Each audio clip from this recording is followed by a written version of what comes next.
Ma'am Leila de Lima, for the affidavit that was already made by Mayor Espinosa together with his lawyer Villarino. So as Chief of Police, I am one who endorsed that complaint to the Ombudsman. But for me, as I remember when we um, talked with Ma'am De Lima in the Senate, that I am telling her that, Ma'am, the truth will set you free. Because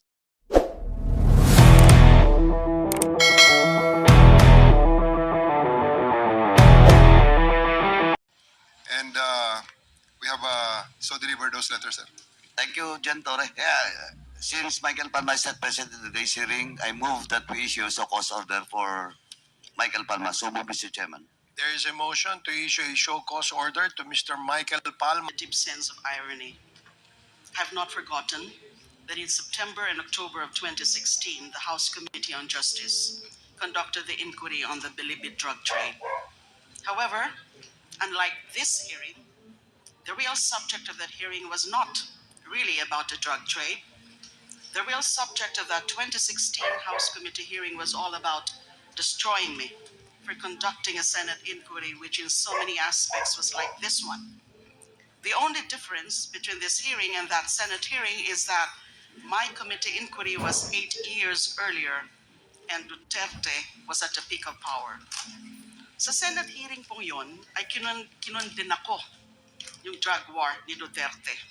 At nagmakaawa pa po ako na tigilan na ito habang ilang daan pa lang ang mga nagiging biktima at wag na sanang paabutin pa ng libo-libo.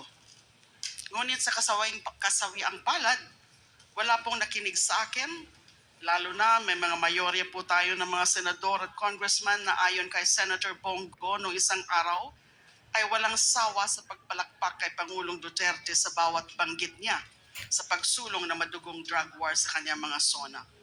Sa halip ako ay pinaaresto, pinakulong, pinusalan ng halos 7 taon gamit ang mga gawa-gawang ebidensya katulad ng testimonya ng mga ilang Bilibid drug lords at inmates.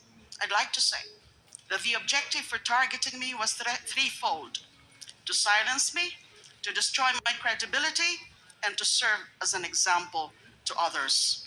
By doing all three, my message to the people against Duterte's EJKs would no longer be heard or listened to, and no one else would dare to act as a messenger after seeing what was done to me. Since all three were achieved, the EJKs became accepted by public officials and the general population. This led to more killings because no one was arresting and prosecuting the killer cops and the vigilantes. This was impunity as never seen before in the Philippines outside of Davao. Sobrang nakakalungkot na ngayon lamang nagkaroon ng napaka-komprehensibong pagtalakay ang Kamara de Representante sa drug war at mga EJK pagkatapos ng tumambak ang libo-libong bangkay na naging biktima ng drug war. Ayon nga po kay Professor Randy David, marahil ang pantinig na ito ng Kamara ay katumbas na rin ng aming pinapangarap na Truth Commission na hihimay sa mga tunay na pangyayari sa 6 na taon na pagpaslang ng ating sariling gobyerno at kapulisan sa libo-libo nating mga kababayan. But right now, I don't want to discuss it, but my position is that pwede pa sigurong i-consider yung creation ng Truth Commission. At tingnan din ho natin na hindi lang po pagpatay ang naging resulta ng war on drugs ni Duterte. There are also those who were unjustly imprisoned based on planted and fabricated evidence. Ako nga po yung one of the very first victims of that. Ngayon naman po, ito na rin po ang pinatutuo yung sa bagong revelasyon ni Police Colonel Royina Garma nang binulgar niya sa huling hearing ng Quadcom na siya ang inatasan mismo ni Pangulong Duterte na maghanap ng tao sa PNP na maasahan niya sa pag-iimplementa ng drug war alinsunod sa modelong ginawa niya sa Davao City. That's why my presentation, and I'd like to I'll try to really make it brief, would cover four matters, four topics. One is the recent disclosure of Kerwin Espinosa. I'd like to comment on that. Two is the importance of the 2009 CHR investigation of the DDS to the inquiry of this committee. Three is the revelation of former Police Colonel Rui Nagarma that the drug war was modeled after the Davao anti-drug campaign. And I'd like also to touch the relevance of Republic Act number 9851 on crimes against humanitarian law, genocide, and other crimes against humanity in enforcing accountability. So ito na po yung aking presentation. Although meron po akong mga i-skip because actually part of my presentation are some videos, but hindi ko na po yon ipapakita because of the limited time. So nung narinig ko nga po yung testimonya ni Kerwin Espinosa last hearing, it was Senator Bato de la Rosa who ordered him to lie under oath before the Senate in November 2016. Hindi na po ako nagulat doon. Si Kerwin actually already rejected his fabricated testimony against me in April 2022, around the same time that Rafael Ragos, the former Bucor OIC and NBI Deputy Director, also recanted in accusing me of receiving money from Bilibid drug lords. Doon po sa hearing sa Senado ay talaga namang sinabi ko doon na lahat po ng mga sinasabi nila tungkol sa akin, so yung pagiging protector ko daw nung illegal drug trade ni Mr. Kerwin Espinosa ay wala ho yung katotohanan. I vehemently, categorically, and firmly went on record in denying those accusations. Sinabi ko rin noon na yung mga sinasabi nila Kerwin Espinosa, ni Ronnie Dayan, and ni Colonel Espinedo ay wala talagang katotohanan. In the first place, hindi nga sila magkakilala. Nauna na nilang sinabi yun before they were presented before the Senate na hindi sila mga magkakilala. Dali lang po. So ngayon po,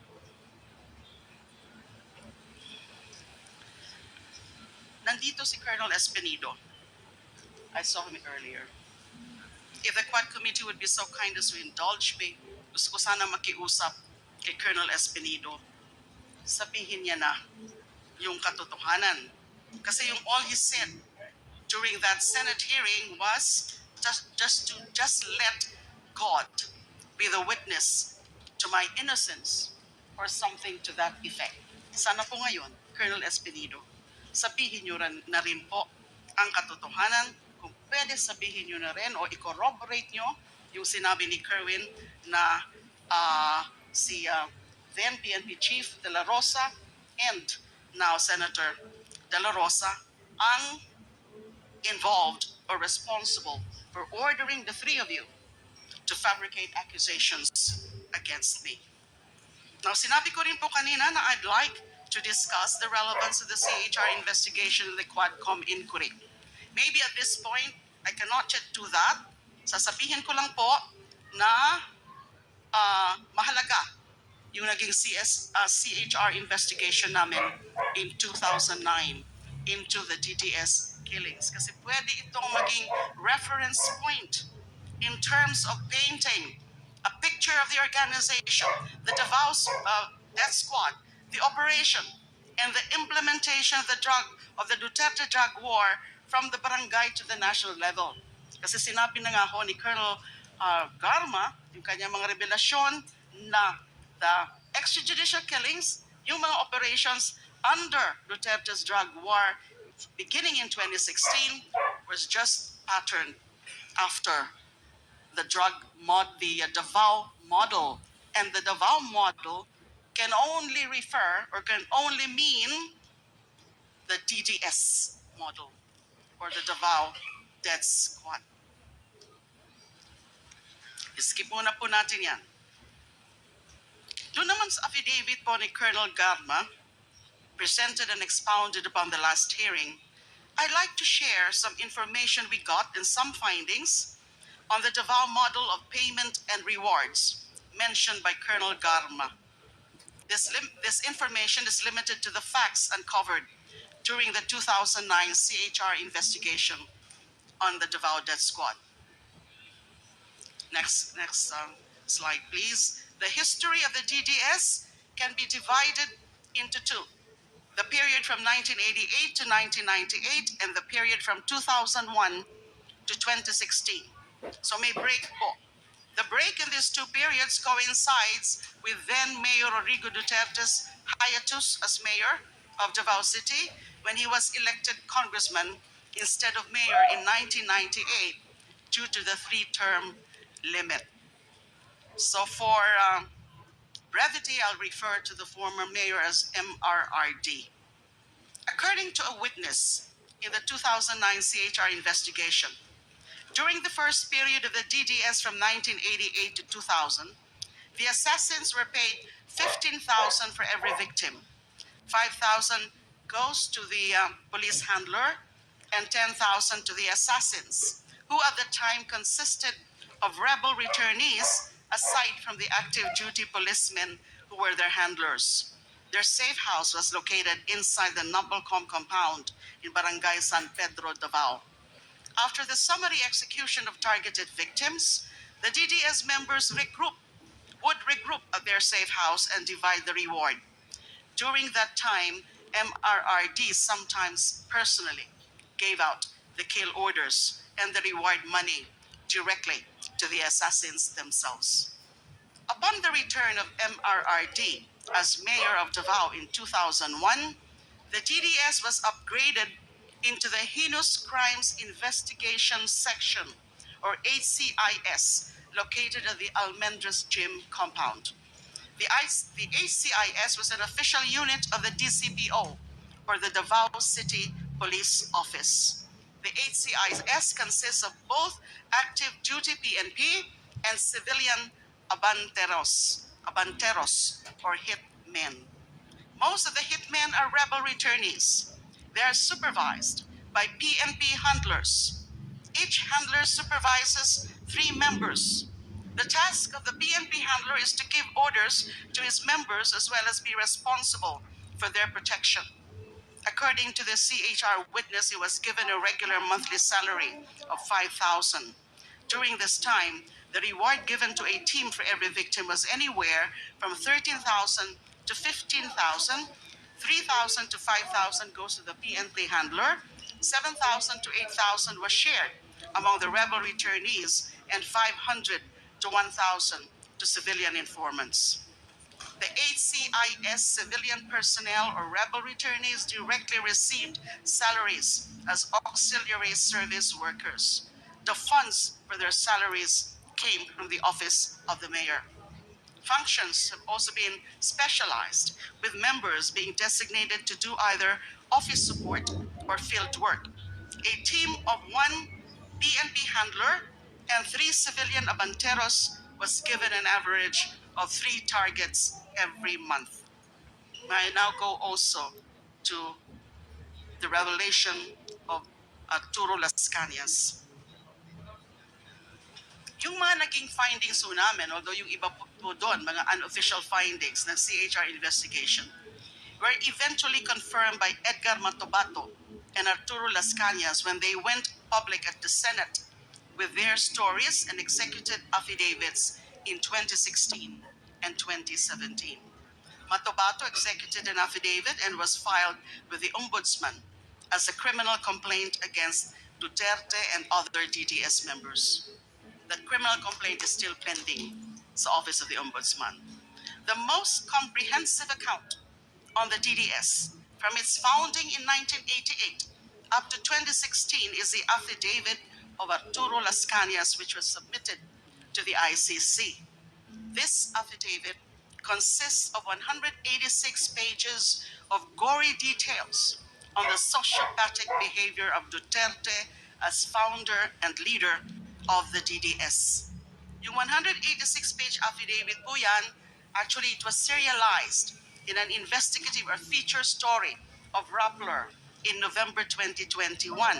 Apparently, Rappler got hold of a copy of this affidavit and also the ICC's third agreement Unlimited Use of Information dated November 11, 2020. This instrument gave Las Cañas limited immunity as a witness in the ICC investigation on the Philippine War on Drugs.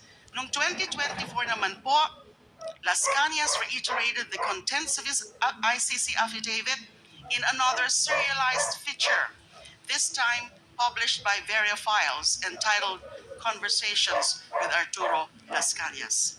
Ito naman po ang sinasabi ni Las Cañas, that during the period 1988 to 1998, so I'm just talking here about the organization, kasi napakadami po ng mga sinabi niya sa kanyang comprehensive affidavit. So I'm focusing on the organization of DDS dahil nga ito yung naging model ng drug war. According to Las Cañas ICC affidavit, during the period 1988 to 1998, when the DDS was constituted as the Anti-Crime Task Force of MRRD, DDS members were paid anywhere from 10,000 to 20,000 for every victim. This was the reward for the ordinary victims. Pag mga matataas naman po, the so-called special project killings, they were rewarded anywhere from 100,000 to 1 million pesos, depending on the status of the target.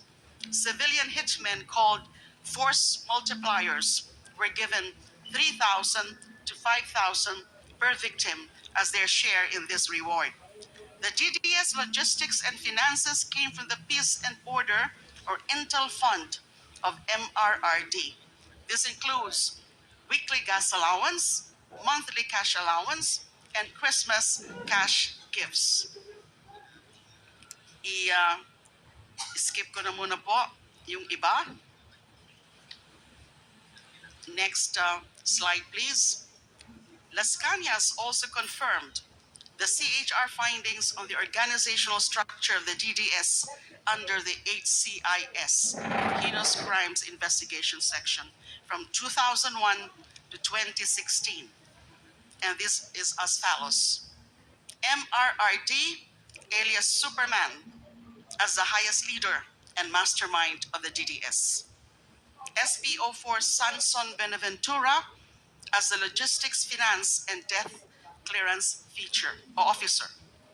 SPO3 Arturo Las Cañas as overall team leader for operations and planning. SPO4 Bienvenido Laud as team handler and in charge of the Laud Quarry mass grave. And SPO3 Jim Tan as team handler and in charge of the Mandug mass grave.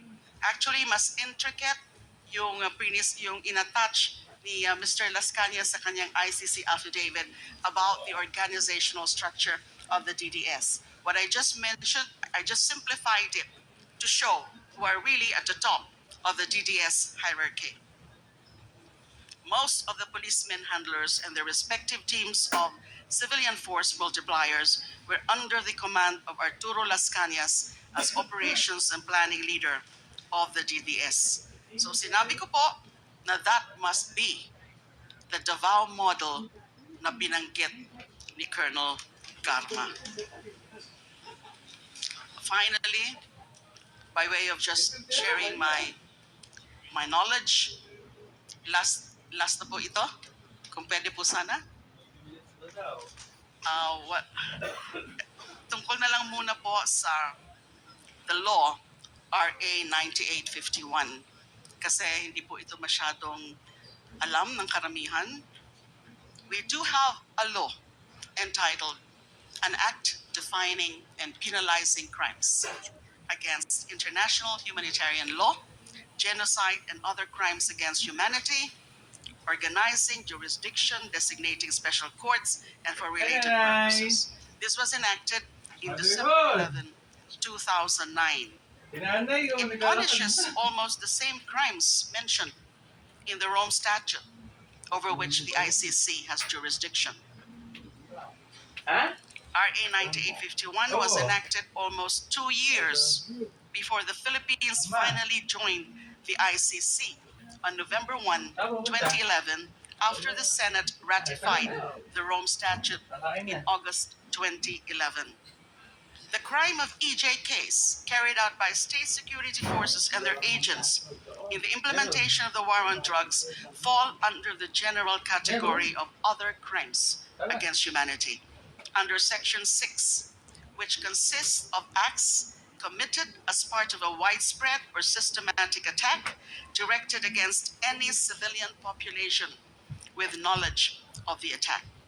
These acts include willful killing, so murder, extermination, murder, multiple murder, torture, and enforced disappearance, among others. The penalty for the crime of systematic attack against any civilian population resulting in death is reclusion perpetua. It's a non-bailable crime. According to Section 8, a person who orders, solicits, or merely induces the systematic attack on the civilian population and which thereafter occurs or is attempted is liable as a principal. The same applies to anyone who contributes to the commission of the crime by a group of persons acting with a common purpose. Section 9 provides that official capacity as a head of state or government shall in no case exempt a person from criminal responsibility under this act, nor shall it in and of itself constitute a ground for reduction of sentence.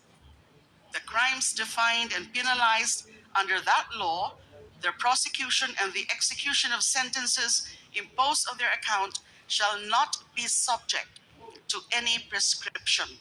Pwede po silang tugusin or tugisin habang buhay.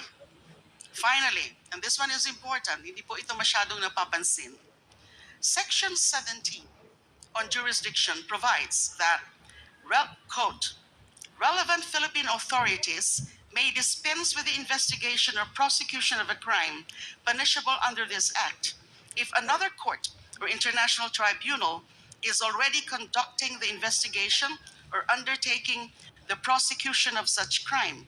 Instead, the authorities may surrender or extradite suspected or accused persons in the Philippines to the appropriate international court, if any, or to another state pursuant to the applicable extradition laws and treaties.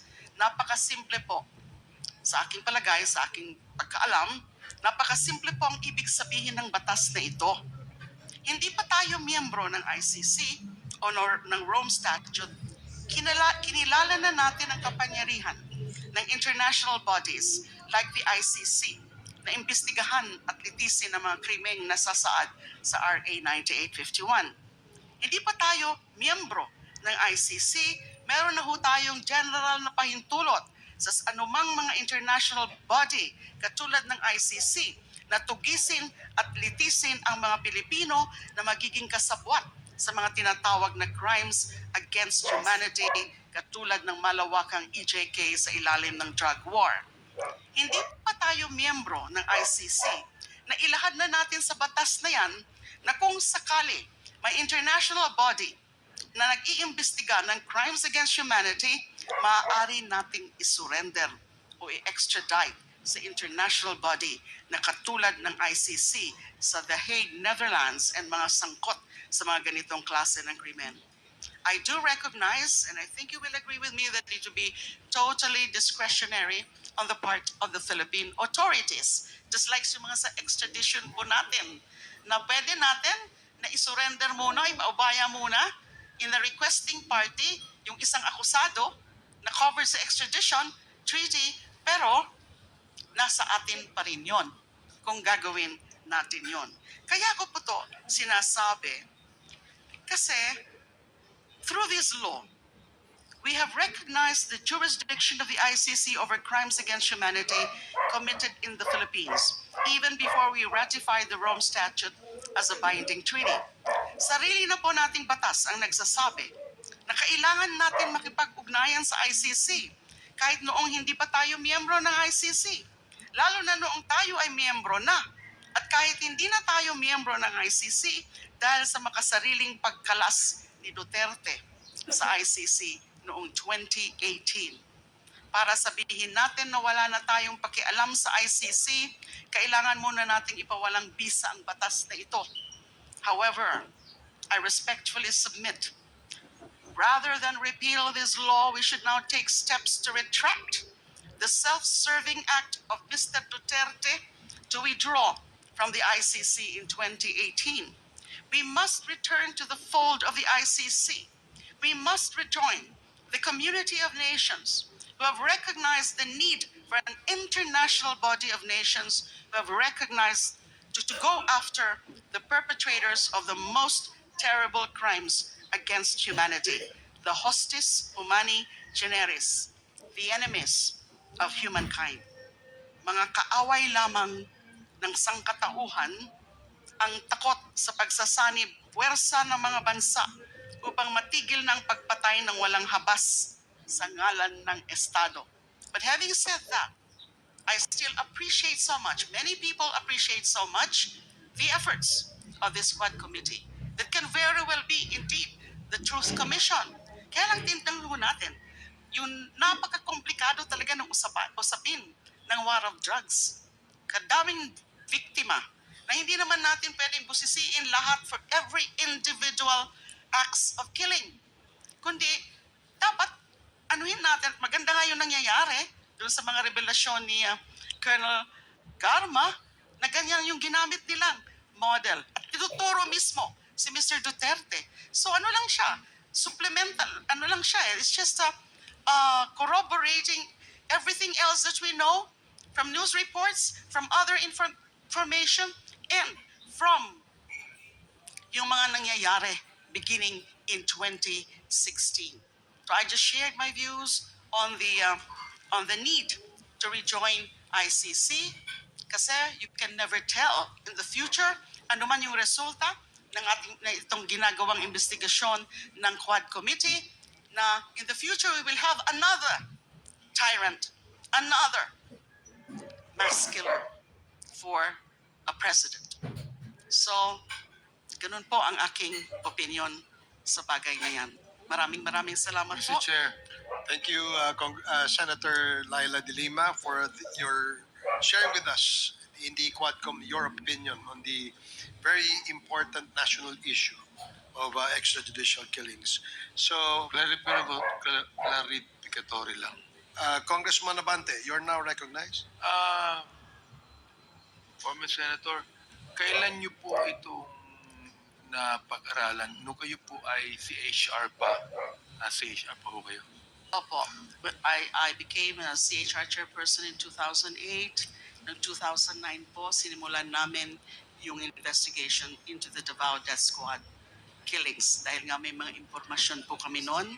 And nakita lalo namin yung report ni UN Special Rapporteur Philip Alston and some other reports like the one issued by the Human Rights Watch, You Can Die Anytime. The title of that is You Can Die Anytime, referring to the killings under this group, which are now euphemistically called the Davao Death Squad.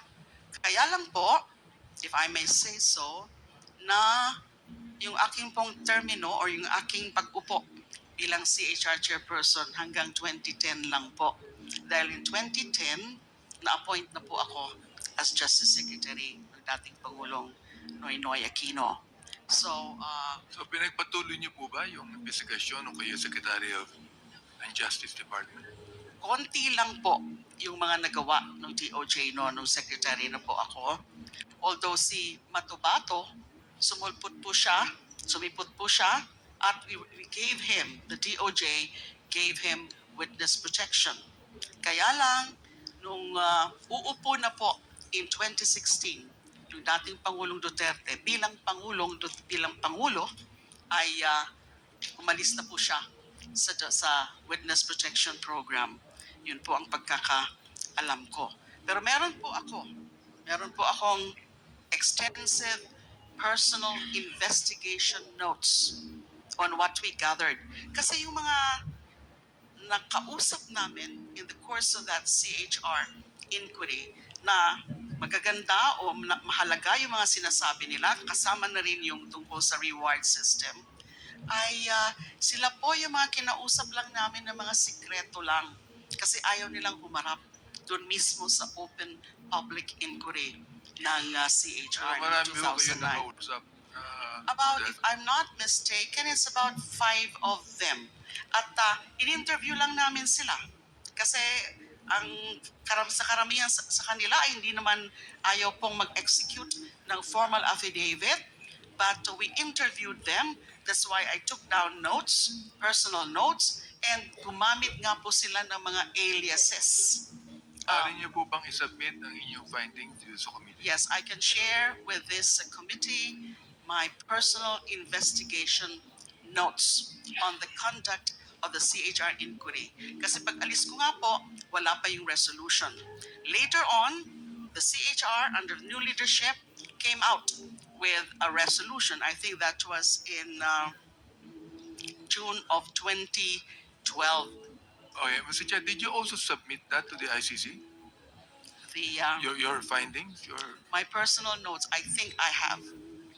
My personal notes, at meron pa ho ako mga iba na mga shinare with the ICC. One last question, Mr. Chair. I would like to refer to Colonel Espinedo.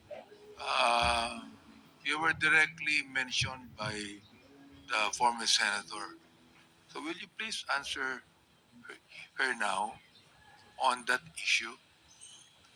Are you corroborating with the former senator on this, or Good morning, Your Honors, Mr. Chair. Good morning, ma'am.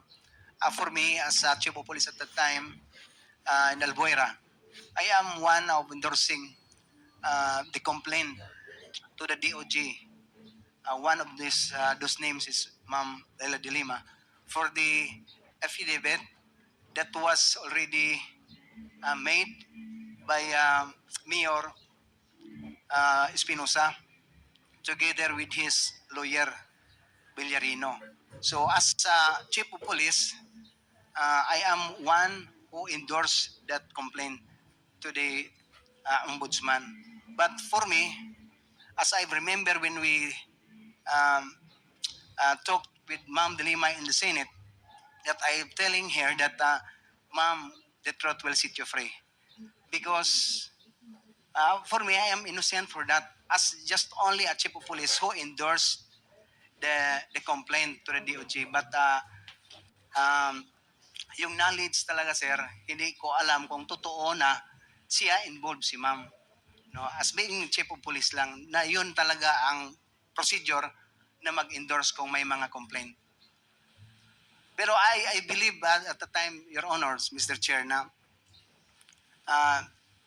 kinausap na si Mayor Espinosa kung nalaman naman ng buong mundo na si Mayor Espinosa was already there in Kamkrami to Sirbato for surrender. So pag turnover niya sa akin, dala na yung mga statement na ganon. So what I did is just only to endorse the complaint to the Ombudsman, Your Honors, Mr. Chair. Mr. Chair, thank you. I'll be asking more questions later on. Thank you, Congressman Senator Laila de Lima, na ang leader mismo ng Davao Death Squad ay mismo yung dating mayor din, Mayor Rodrigo Duterte. Did I hear it right, Mr. Chair? Yes, those are the claims of those witnesses that we talked to. That is also the claim of Edgar Matobato and Arturo Las Cañas. At Mr. Chair, siya po yung merong alias na Superman bilang leader ng Davao Death Squad. That is correct. Mr. Chair, given na meron ngang mga rewards dun sa mga napapatay na mga suspects or involved di umano sa drug trade, Mr. Chair, ano ang source nitong pinayad dun sa mga kasama yung mga informants, yung mga civilian na mga force multipliers, pati sa mga assassins? Nabanggit ko po yan sa statement ko kanina o sa presentation ko kanina na meron nang gagaling from the office of the mayor itself. The intel funds from the office of the mayor. The DS logistics and finances came from the Peace and Order or Intel Fund of MRRD. That's according to the CHR witnesses and also no from Las Cañas ICC affidavit. Mr. Chair, may we get once again yung breakdown, ano-ano po yung mga uh, pwedeng pinagpuntahan nitong intelligence funds. Halimbawa, as mentioned, meron pong pati mga Christmas gifts dun sa mga police na aktibong nagpatupad ng ganitong tipo ng giyera kontra droga. Yes, yung nasa isang slide kanina, yung according to the CHR witness kung ilan yung amount, kung magkano yung amount in for the 1988 to 2000 period. Kasi sinabi ko kanina na actually two periods yung DDS. 1998 to 2000, then 2001 to 2016. Nagkaroon ng break nung naging congressman yung dating mayor. Now, so 15,000, 5,000 to the handler, 10,000 to the assassins, and then yung sa 13,000 to 15,000, 3,000 to 5,000 for the handler, 7,000 to 8,000 for the assassins, and 500 to 1,000 for civilian informant abanteros. They call them abanteros. Yung kay Mr. Las Cañas naman, ang sinabi niya sa kanyang affidavit, DDS members were paid anywhere from 10,000 to 20,000 for every victim. Yun yung sa mga ordinary victims. At yun naman, meron naman tinatawag na special project killings, mas mataas. They were rewarded anywhere from 100,000 to 1 million pesos depending on the status of the target. Yun po ang mga natandaan ko nung binasa ko yung affidavit ni Mr. Las Cañas at din po nung binasa ko at review ko yung aking personal investigation notes from the CHR investigation. Thank you, Mr. Chair. Mr. Chair, merong nabanggit din na merong weekly gas allowance. Bahagi po ba iyon ng bayad sa mga police na nagpatupad ng Davao level war on drugs? Merong weekly gas allowance, may Yes. bukod pang cash allowance, tsaka Yes. Christmas gifts. According to Mr. Las Cañas, this includes weekly gas allowance, monthly cash allowance, and Christmas cash gifts. Mr. Chair, ano po ang pagtingin ng ating resource person, Senator Laila de Lima? Kasi kung ang nabanggit ni Colonel Garma ay pinatupad ang Davao model from ang scope lang ay sa Davao City at ginawa itong isang nationwide na drug campaign. At ang source ng funding para dun sa rewards, Mr. Chair, ay ang intelligence fund sa Davao City. Posible po ba na ang ginamit din doon naman sa nationwide na war on drugs ay ang intelligence funds, pero this time ay yung intelligence funds ng Office of the President? Mr. Chair, Your Honors, the possibility is always there, but I have no knowledge about that. I don't know that. Wala pa po akong nakita na mga dokumento na nasa akin na yun talaga ang source nung drug war na from 2016 up to 2022. But it's quite possible kasi meron talagang reward system.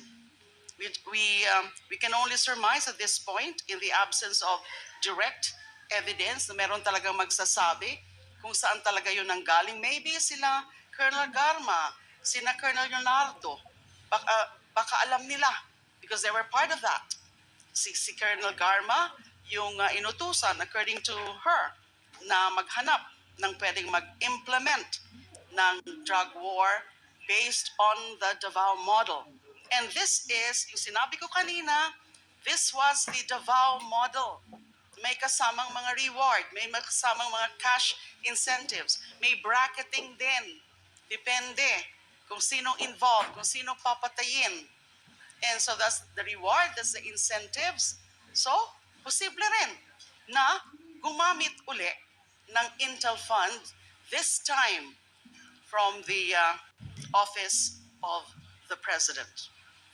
Thank you, Mr. Chair. Before I proceed sa iba kong tanong, dahil Mr. Chair, kung doon pa lang sa unang taon ng pagpapatupad ng war on drugs sa ilalim ni former President Rodrigo Duterte, doon sa Committee on Human Rights, nakuha nating figure at mismo ay yun pa yung sinight na accomplishment sa report ng Presidential Communications Office ay umabot sa nasa ilang tens of thousands.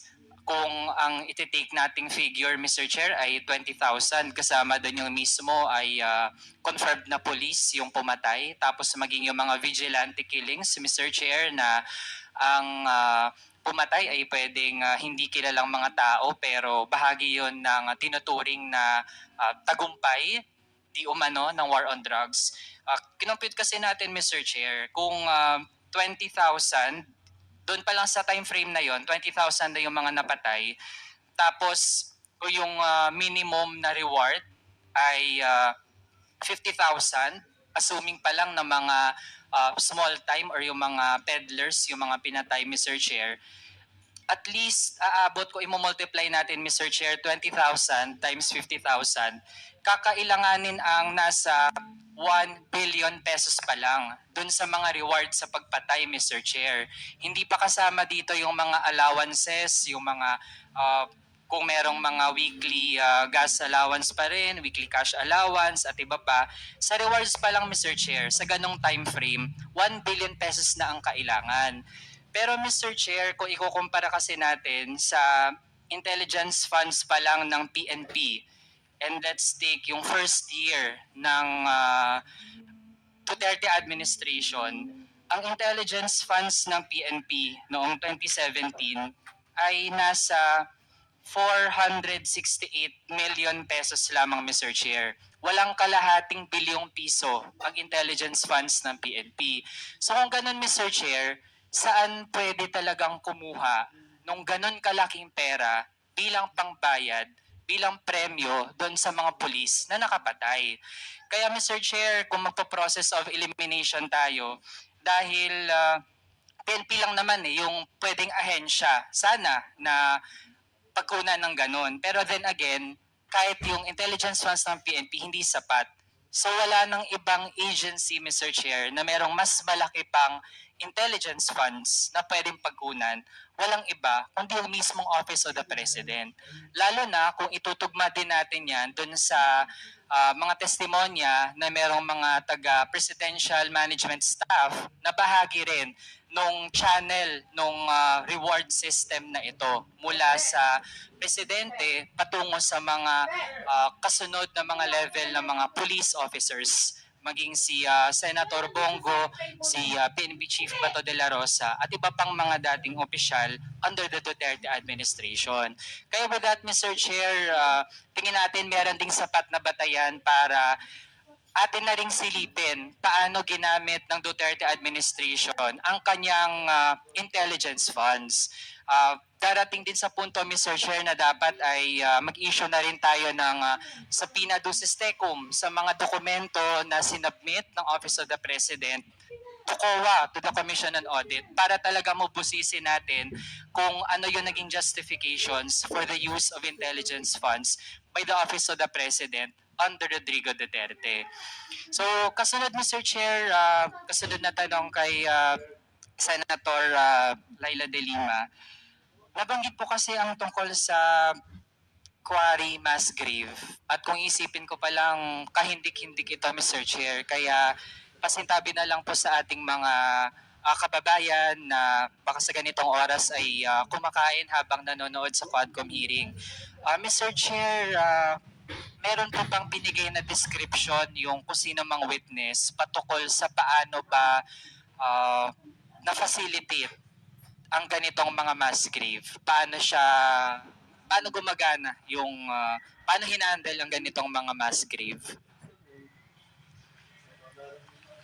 Mr. Chair, Your Honors, kasama po kasi sa organizational structure ng DDS ay yung pinakita po kanina Now there is this SPO4 Bienvenido Laod as team handler, and in charge of the Laod Quarry Mass Grave. Nandyan din po yung si SPO3 Jim Tan as team handler and in charge of the Mandug Mass Grave. Doon pa lang ho, nung nag-iimbesti kami sa 2009, may mga nakapagsabi na po sa amin na meron ganyan na mga mass graves kung saan tinatapon yung mga naging biktima ng DDS. Now, sinubukan ho namin na puntahan yung sa Laod Quarry. Kaya lang, nung pagdating po namin doon, mukhang hindi ho namin naabot yung exact location kasi the Laod property is a hilly part. Medyo ano po yun, parang hill. And then, akala namin hanggang doon lang at a certain point.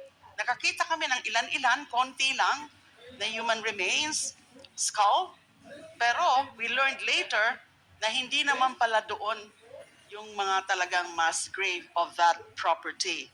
It was in a higher portion of the Laod property na nandun nga daw po yung karamihan ng mga tinatapon nila na mga pinatay. So there are actually several mass graves from various sources, yung Laod, and then yung Mandug mass grave, and then meron din ho sa Samal Island. Yun po ang mga impormasyon na nakuha namin. So we actually applied for search warrant. But then, nag-quinash ho ng isang RTC of Manila or Quezon City, I'm not sure anymore. Later, na reverse yung quashal of the search warrant ng Court of Appeals. And then eventually, the Supreme Court in 2014 affirmed the validity of the search warrant or affirmed the decision of the Court of Appeals. Kaya lang, wala na hong naging follow-up implementation of the warrant of arrest, either by CHR or by PNP, because I think because by 2014, insofar CHR is concerned, its investigation closed already when it submitted or issued its resolution of June 2012. So hindi na po na follow up yung ano sana ng mga mass graves na yan. Mr. Chair, may nabanggit na tatlong